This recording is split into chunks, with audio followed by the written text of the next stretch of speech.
Subscribe कीजिए दोस्तों हमारे चैनल को। नोटिफिकेशन पाने के लिए बेल आइकन को प्रेस कीजिए। गुड मॉर्निंग बच्चों। आज हम कक्षा 9 के लिए गणित विषय पढ़ रहे हैं, जिसमें अपने एक्सरसाइज 13.5 चल रही है। क्वेश्चन नंबर 6 तक अपन ने कर लिए थे। आज क्वेश्चन नंबर 7 पढ़ेंगे। क्वेश्चन नंबर 7 में कहा गया है किसी गोदाम की माप 40, 25, 15 है।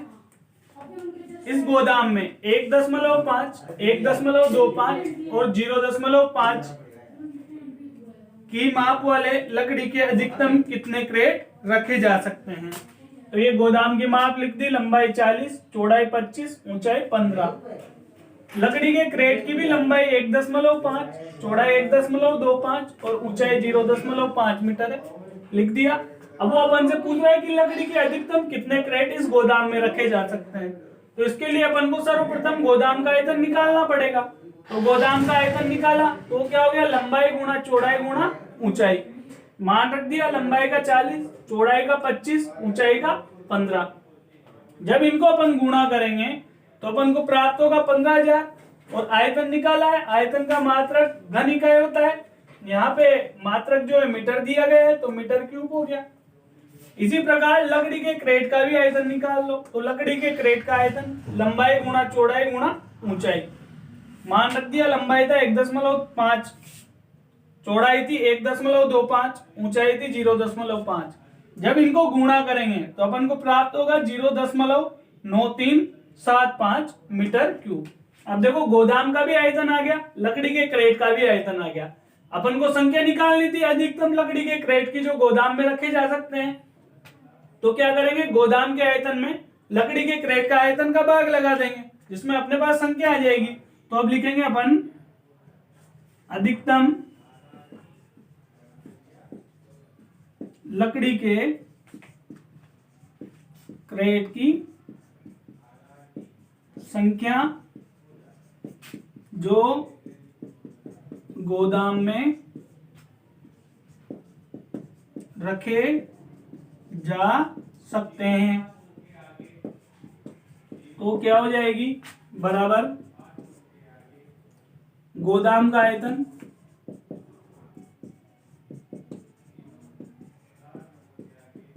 बटा लकड़ी के क्रेट का आयतन। तो गोदाम का आयतन है अपने पास 15,000 और लकड़ी के क्रेट का आयतन है 0.9375। ठीक है। जब अपन इसका भाग इसमें लगाएंगे तो अपन को प्राप्त होगा 16,000। तो देखो, लकड़ी के अधिकतम क्रेट की संख्या क्या हो जाएगी, 16,000 हो जाएगी, जो गोदाम में रखे जा सकते हैं। तो आप इसको नोट कीजिए। अब क्वेश्चन नंबर 8 देखिए। क्वेश्चन नंबर 8 में कहा गया है कि 12 सेंटीमीटर भुजा वाले एक ठोस घन को बराबर आयतन वाले 8 घनों में काटा जाता है। तो नए घन की क्या भुजा होगी, साथ ही इन दोनों घनों के पृष्ठीय क्षेत्रफलों का अनुपात भी ज्ञात कीजिए। तो पहले देखो, उसने कहा है कि 12 सेंटीमीटर भुजा वाले एक ठोस घन को बराबर आयतन वाले 8 घनों में काटा जाता है। तो जो ये ठोस घन है, इसको क्या मैं बड़ा घन बोल सकता हूं क्या? तो मैंने बोल दिया बड़े ठोस घन की भुजा। इसको मैंने मान लिया ए नाम दिया है मैंने, बड़ा है इसको, ये है 12 सेंटीमीटर। तो मैं अब इस बड़े घन का आयतन ज्ञात कर लूं। बड़े घन का आयतन, तो घन का आयतन क्या होता है, ए क्यूब। भुजा का क्यूब होता है, तो 12 का क्यूब। तो 12 का क्यूब कितना होता है,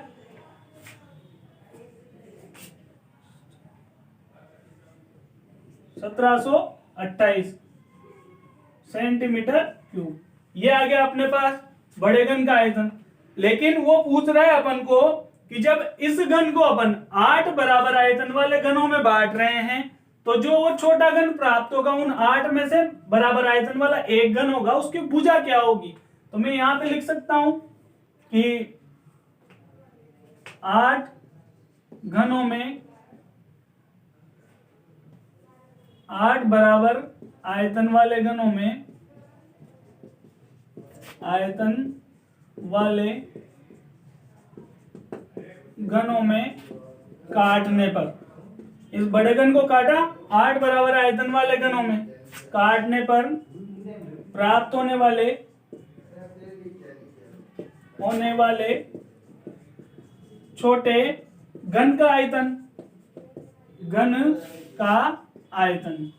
अब देखना इसको, ये जो बड़ा घन है इसका जो आयतन आया, इसको अपन 8 बराबर आयतन वाले छोटे घनों में काट रहे हैं, तो उस छोटे घन का आयतन कितना होगा, एक छोटे घन का आयतन कितना होगा, तो वो क्या होगा, इस बड़े घन के आयतन में किसका भाग लगा देंगे अपन, 8 का, क्योंकि 8 बराबर भागों में काट रहे हैं, तो 8 का भाग लगाते हैं, कितना प्राप्त होगा, 8 दूआ 16, 1 अट्टे 8,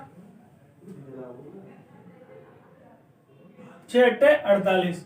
तो इस छोटे घन का जो आयतन प्राप्त हुआ वो प्राप्त हुआ अपन को 216 सेंटीमीटर क्यूब। अब अपन को इस छोटे घन की भुजा निकालनी है, तो देखो ये छोटे घन का आयतन, छोटे घन का आयतन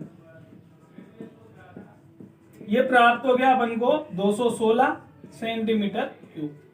अब आप जानते हो घन का आयतन क्या होता है, भुजा का क्यूब होता है, तो मैंने यहाँ पे छोटा ए माना है, छोटे घन की भुजा को छोटा है, बड़े घन की भुजा को बड़ा है, तो छोटे घन का आयतन क्या हो गया, ये ए क्यूब बराबर कितना प्राप्त हुआ अपन को 216। अब देखो यहाँ पे घात 3 है, तो ये ए क्यूब, अब 216 किसका क्यूब होता है, 216 6 का क्यूब होता है, किसका क्यूब होता है, 6 का, तो 216 को मैंने क्या लिख दिया, 6 का क्यूब। अब दोनों तरफ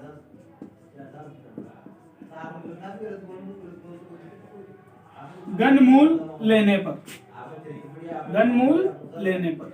जब घनमूल लेंगे तो क्या होगा, दोनों तरफ से घाते 3 3 है, वो हट जाएगी, तो a बराबर कितना प्राप्त होगा, 6। तो छोटे घन की भुजा क्या आ गई अपने पास, छोटे घन की भुजा, छोटे a बराबर 6 सेंटीमीटर, ये अपने पास भुजा आ गई। अब उसने आगे ये भी पूछा है कि साथ ही इन दोनों घनों के पृष्ठीय क्षेत्रफलों का अनुपात भी ज्ञात कीजिए, तो अपन लिखेंगे यहाँ पे दोनों घनों के पृष्ठीय क्षेत्रफलों का अनुपात।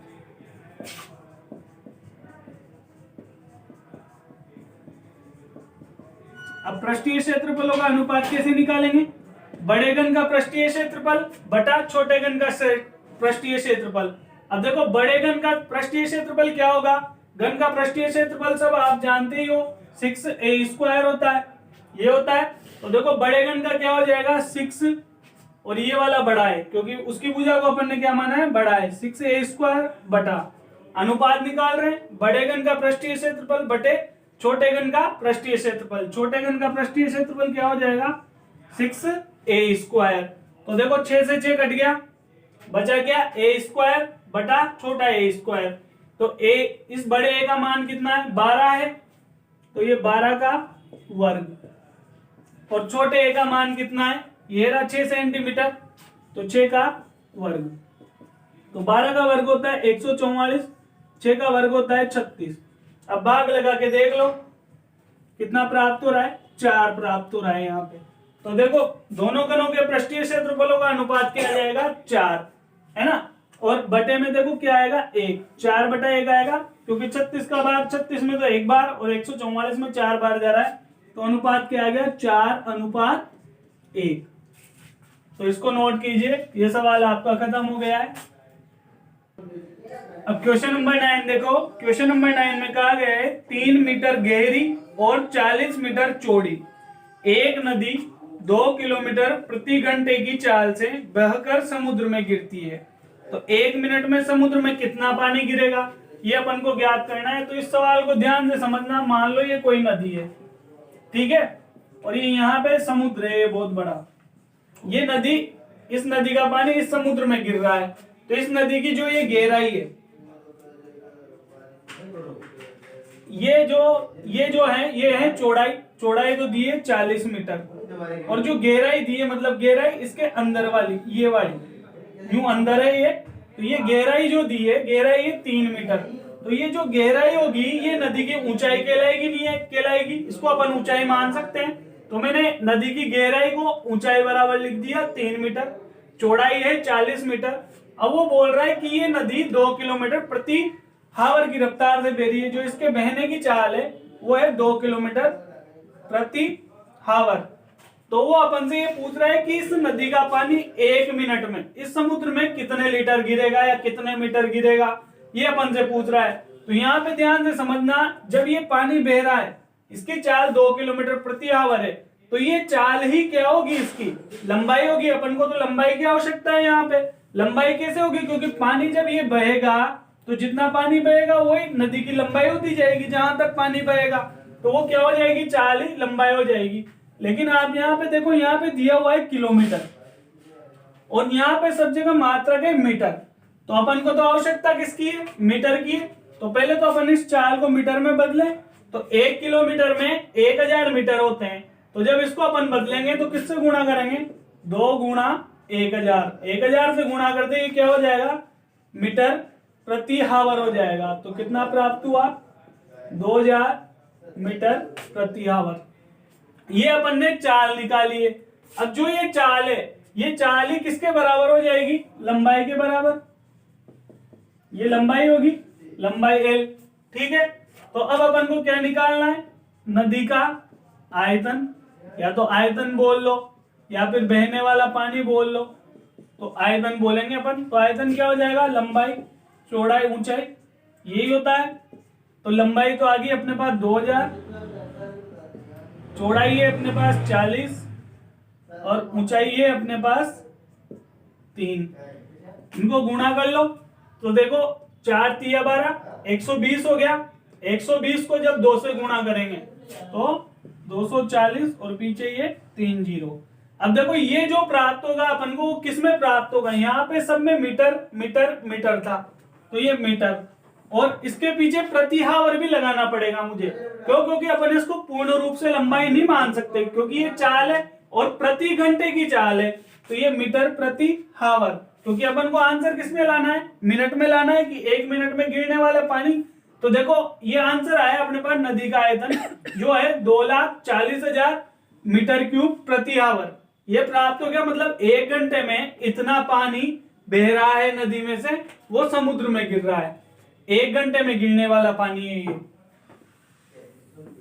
तो अपन यहां पे लिख सकते हैं 1 घंटे में नदी में गिरने वाला पानी, नदी से समुद्र में गिरने वाला पानी,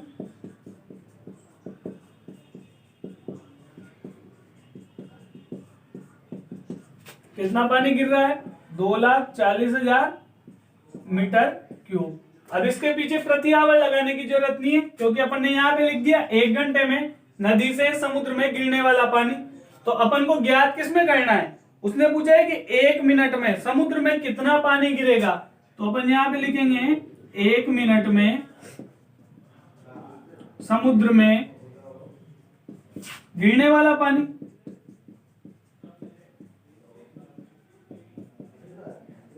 तो देखो 1 घंटे में इतना पानी गिर रहा है, तो 1 मिनट में कितना पानी गिरेगा, 1 घंटे में 60 मिनट होते हैं, तो इसमें किसका भाग लगा देंगे, 60 का। तो ये 2,40,000 जो है इसमें भाग लगा दिया 60 का। तो लगा दो, 1 जीरो से 1 जीरो कट गया, 6 का भाग लगाएंगे 24 में, तो 6 चौको 24, तो कितना प्राप्त हो गया, 4,000।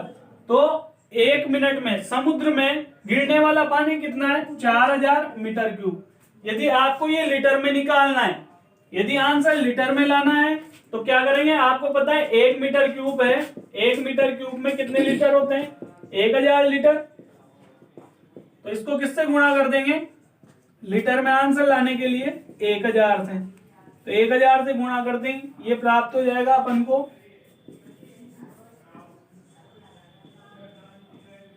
लीटर, ये आंसर। अब आपकी बुक में जिसमें आंसर दे रखा है उसमें लिख लेना आप, मीटर क्यूब में दे रखा हो तो मीटर क्यूब में, लीटर में दे रखा हो तो लीटर में। इसको आप नोट कीजिए।